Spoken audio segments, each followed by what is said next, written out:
My name is James Hudson. I'm a performance nutritionist and recovery sports scientist here at Gloucester Rugby. So the aim of the research project is trying to integrate the use of the BFR without it detracting from the actual working sets. So we want them to lift heavy and to lift across all those working sets. But the idea is that can we lift maximally, and can we still maintain a really good bar speed and bar velocity throughout all 5 of those working sets, so we're getting as much quality in the session as possible. From the earlier research we did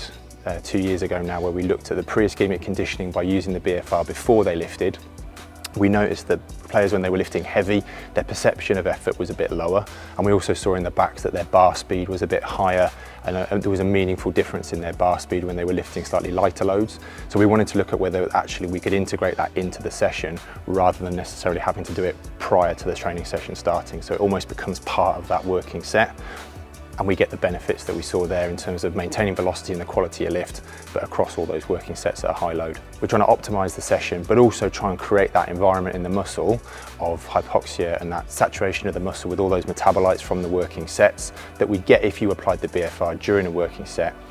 but just doing that during the rest periods to see if we can almost prepare the muscle for the next working set, but induce some of those adaptations to the session and amplify some of those. So they'll do their normal athletic development warm-up, prepare as normal to lift, and their primary main lift will be, most cases will be a back squat, and it will be at quite a heavy load, so it'll be at somewhere to sort of 80 to 90% of their max loads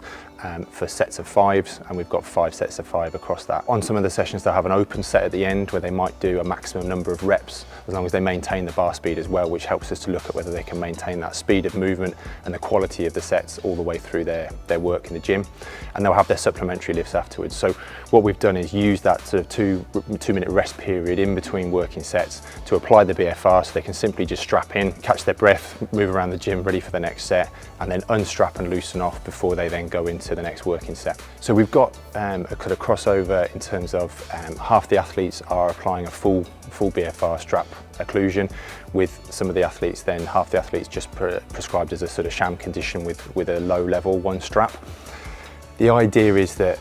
we can obviously then get a comparison across how they're feeling in terms of their RPE, so how they perceive the session, how hard they feel during those working sets.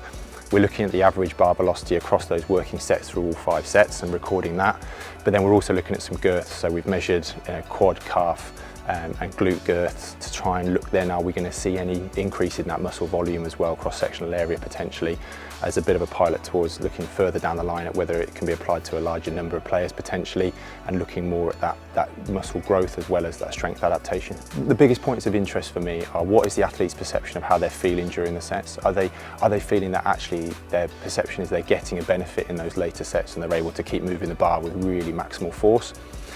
And then also, is it something that we can integrate into a session so that we can also touch on areas of hypertrophy as well as that strength development without necessarily having to put shorts on, take them off? They just become part of a session, and that's where there's the potential to incorporate them into training as well as the recovery aspects we previously looked at.